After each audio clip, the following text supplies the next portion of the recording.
أعوذ بالله من الشيطان الرجيم.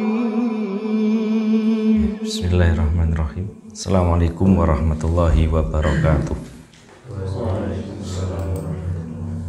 Alhamdulillah wassalatu wassalamu ala rasulillah wa ala alihi wa ashabihi wa man tabi'ahum bi ihsan ila yaumil qiyamah. Amma ba'd. Ikhwan fillah, alhamdulillah pagi hari ini kita bisa mulai dengan kultum, ya, dengan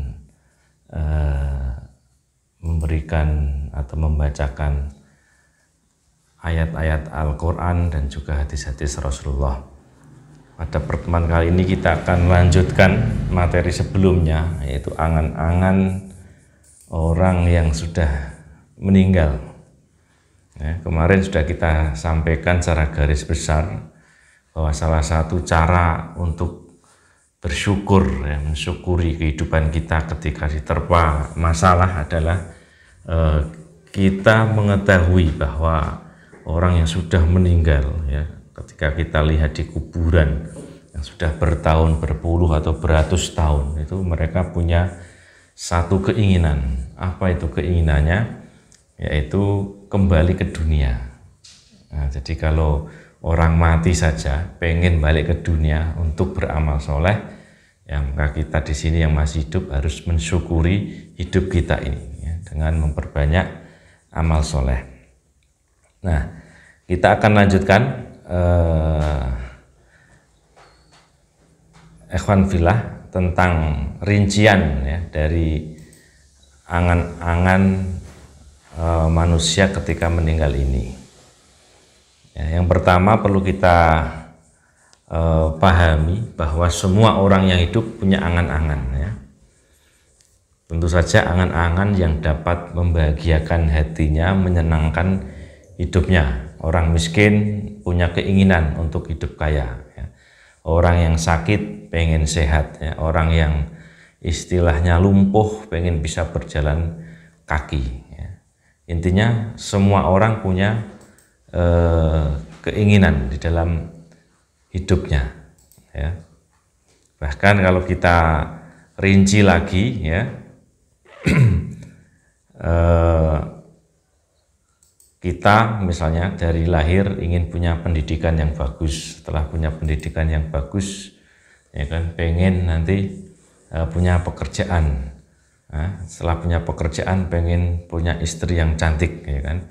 Setelah punya istri, ya kan, pengen punya anak, pengen punya rumah, ingin punya kendaraan, ya, ingin punya apa istilahnya sawah, ladang dan sebagainya.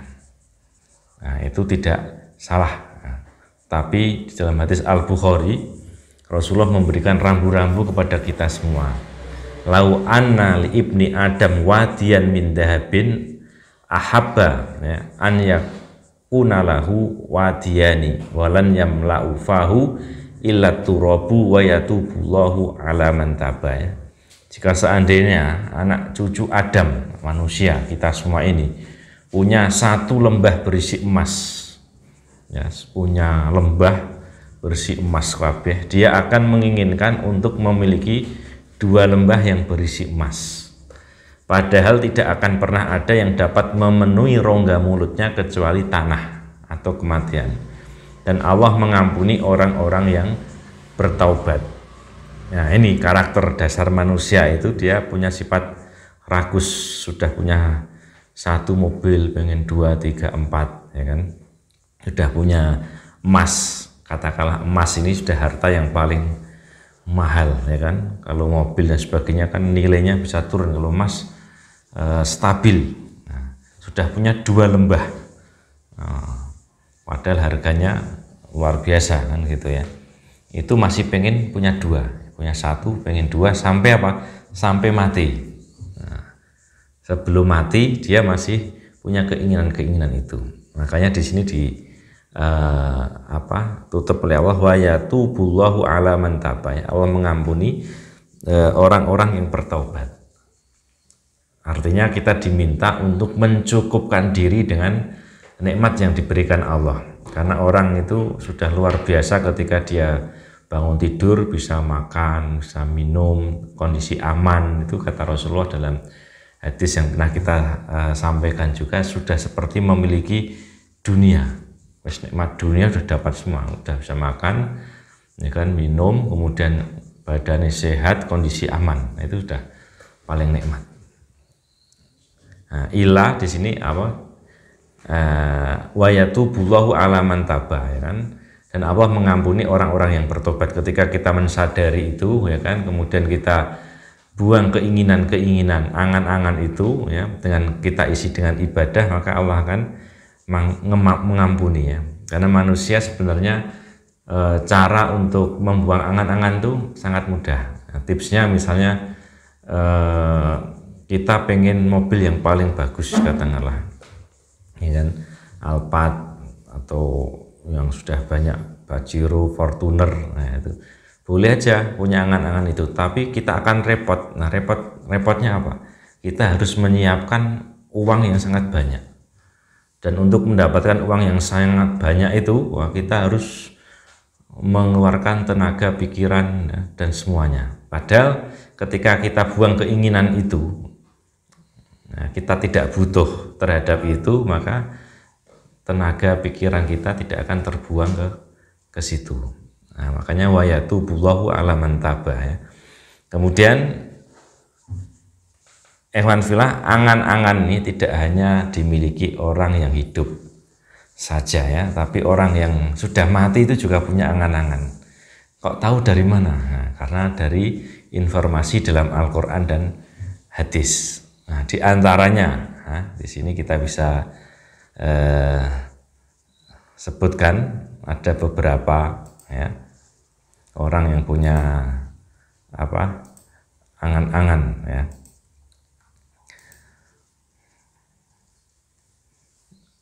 Yang pertama, ya, kita bisa melihat bahwa orang-orang soleh, ya, ingin segera, ya, dibawa ke kuburan setelah dia meninggal. Nah, ini jadi punya keinginan. Orang soleh yang meninggal itu pengen segera dikuburkan. Makanya dalam Islam kalau memang apa istilahnya bisa langsung dikubur, itu dikubur. Sunahnya seperti itu, tidak harus menunggu anak kerabat yang memang jauh, ya, tidak harus menunggu berhari-hari. Kalau memang bisa ditunggu, ya ditunggu, tapi enggak disegerakan. Karena apa? Karena ada hadis yang menunjukkan bahwa orang soleh, ya, itu ingin segera dibawa ke kuburannya, ya, setelah apa? Setelah dia meninggal. Dalam hadis Al-Bukhari disebutkan, inda wudi'at al-janazah, ya, fahtamalahar rijalu ala a'naqihim fa in kanat sholihatan qalat qaddimuni, ya. Jika jenazah diletakkan, ya, lalu dibawa oleh para laki-laki di atas pundak mereka, sudah dipanggul, dipikul di atas keranda, maka jika jenazah termasuk orang soleh, ya, semasa hidupnya, maka dia berkata, bersegeralah kalian membawa aku, ya, bersegeralah kalian membawa aku. Nah, sebaliknya wa in kanat ghairu shalihatin qalat wa ilaha aina yadhabuna biha yasma'u sautaha kullu syai'in illal insan walau sami'ahal insan lasoiko, ya. Jika jenazahnya itu bukan orang soleh, maka dia berkata, celaka, kemana mereka hendak membawanya. Jeritan jenazah itu akan didengar oleh setiap makhluk kecuali manusia. Seandainya manusia bisa mendengarnya, tentu mereka akan pingsan. Nah, ini jadi kabar gembira juga ketika kita sudah sehari-hari sudah melazimi amal soleh, menjadi orang soleh, berkumpul dengan orang soleh. Nah, ketika meninggal, ketika dipikul mau ke kuburan, itu malah senang, ya. Segerakan. Nah, gitu, ya. Yang kedua, orang yang sudah mati itu punya keinginan, ya, agar kiamat dipercepat. Nah, ini, ya, agar kiamat dipercepat. Nah, ini ada juga, ya, keinginan dari orang yang sudah meninggal. Ya, disebutkan di sini dalam hadis Imam Ahmad, ya. Ketika seorang di dalam kubur bisa menjawab pertanyaan dua malaikat, maka datang kabar gembira dari Allah bahwa dia termasuk penghuni surga. Maka hamba tersebut memohon agar hari kiamat dipercepat kedatangannya. Nah, ini kabar gembira juga bagi orang yang soleh. Jadi ketika sudah bisa menjawab marrobuka, dia jawab Allah, ya kan. Kemudian man nabiyuka Muhammad, kemudian kitabmu apa, Al-Quran, dia sudah bisa jawab itu. Nah, terus ditunjukkan, tempatmu besok di surga ini. Nah, mereka langsung apa? Langsung pengen dan kiamat. Nah, gitu. Karena apa? Karena pengen segera masuk surga. Nah, inilah angan-angan orang soleh setelah dia melihat tempatnya di surga. Ya, padahal hari kiamat adalah hari yang tersulit dan terberat bagi manusia. Ya. Tetapi karena dia sudah ditunjukkan tempatnya, sesulit apapun, tujuannya enak, jadi cepet wae, nah, gitu ya. Kemudian yang ketiga, ada keinginan atau angan-angan orang yang mati syahid, ya. Orang yang mati syahid disebutkan dalam hadis ma'ahadun yadkhul jannah yuhibbu an yarji'a ila dunya walahu ma 'alal ardi min syai'in illa syahid yatamanna an yarji'a ila dunya fayuqtala asyra marratin lima yara minal karomah, ya. Tidak ada seorang pun yang masuk surga kemudian ia kembali ke dunia kecuali orang yang mati syahid, dan dia tidak menginginkan apapun di dunia kecuali mati syahid. Dia berangan-angan untuk kembali ke dunia kemudian terbunuh sebanyak 10 kali. Ini disebabkan oleh keutamaan mati syahid yang dia saksikan. Nah, ini sangat luar biasa dalam hadis Al-Bukhari, ya. Jadi angan-angan orang mati syahid, orang yang mati di medan perang untuk membela Islam, meninggikan kalimat Allah, pengen balik ke dunia kemudian mati, dan tidaknya sekali, 10 kali. Nah, karena apa? Karena dia melihat keutamaan atau pahala yang diberikan Allah kepadanya. Nah, ini juga hendaknya menjadi keinginan kita, ya, meskipun tidak ada atau itu merupakan bonus dari Allah, kan tidak semua daerah ada perang, kan, tidak semua daerah ada jihad fisabilillah. Itu keutamaan yang diberikan Allah kepada hamba-hambanya yang spesial, yang istimewa, ya. Nah, ini ada 3 keinginan, ya. Kemudian Evan Villa tadi 3 keinginan dari orang yang sudah meninggal. Kemudian apa, ya, kalau orang itu dihidupkan lagi, kira-kira apa yang diinginkan di dunia ini? Nah, maka ini ada amal-amalan yang memiliki pahala yang besar yang hendaknya kita perhatikan, ya. Yang pertama adalah sholat 2 rakaat, ya. Sholat 2 rakaat.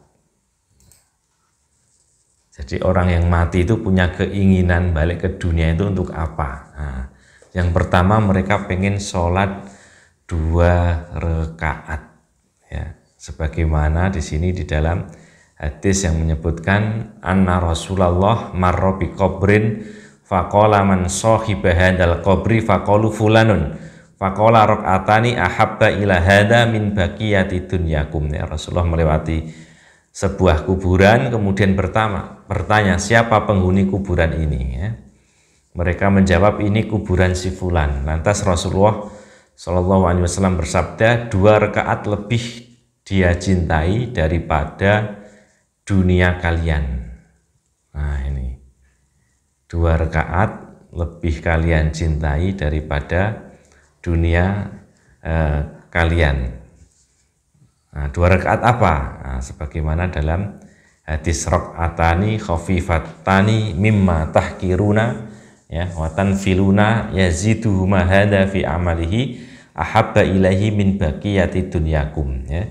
Salat sunnah 2 rakaat yang ringan yang kalian remehkan kemudian ditambahkan pada amalan orang ini lebih dia cintai daripada dunia kalian. Pokoknya sholat sunnah mas saja sebelum subuh ya kan, atau rawatib ya kan, duha, sholat malam 2 rakaat pokoknya.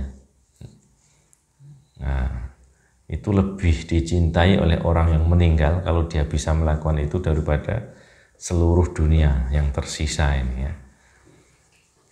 Kemudian yang kedua, keinginan untuk mengeluarkan sedekah ya. Jadi orang yang sudah meninggal itu punya angan-angan hidup kembali untuk mengeluarkan sedekah dan menjadi orang soleh sebagaimana yang disampaikan ke kita dalam surat Al-Munafikun ya.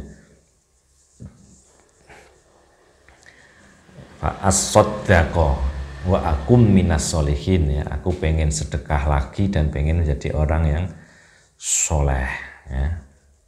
Kemudian yang ketiga adalah secara umum yang sudah kita sampaikan kemarin, yaitu ingin melakukan amal yang soleh ya. Angan-angan terbesar orang yang sudah meninggal dunia adalah bisa hidup kembali dan melaksanakan amal soleh seperti kemarin dalam surat Al-Mu'minun 99 sampai 100. Hatta idza jaa ahaduhumul mauta qala rabbirji'un la'alli a'malu sholihan fima taraktu ya. Demikianlah keadaan orang-orang kafir itu hingga apabila datang kematian kepada seseorang dari mereka, dia berkata, ya Robku, kembalikanlah aku ke dunia agar aku berbuat amal yang soleh terhadap yang telah aku tinggalkan. Nah, inilah iman filah ya, tambahan dari kultum kemarin tentang angan-angan orang yang soleh. Jadi ada angan-angan orang soleh ketika dipikul di keranda, kemudian angan-angan ketika sudah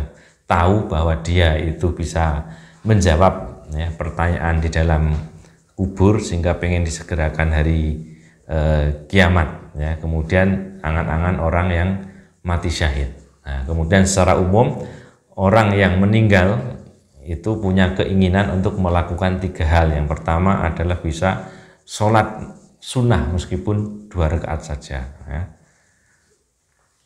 Karena itu lebih baik daripada dunia dan seisinya ya. Kemudian yang kedua pengen bersedekah ya. Kemudian yang ketiga ingin beramal dengan amal-amal yang soleh. Nah, inilah alhamdulillah, semoga menjadi pelajaran bagi kita semua sehingga kita tahu bahwa mumpung kita masih bisa mewujudkan keinginan kita ketika besok kita sudah meninggal dunia, sudah mati, maka hendaknya kita wujudkan ketika kita bisa melakukannya. Nah, karena kalau sudah meninggal kan tidak bisa. Aku lu qouli hadza astaghfirullahi li wa lakum. Wassalamualaikum warahmatullahi wabarakatuh.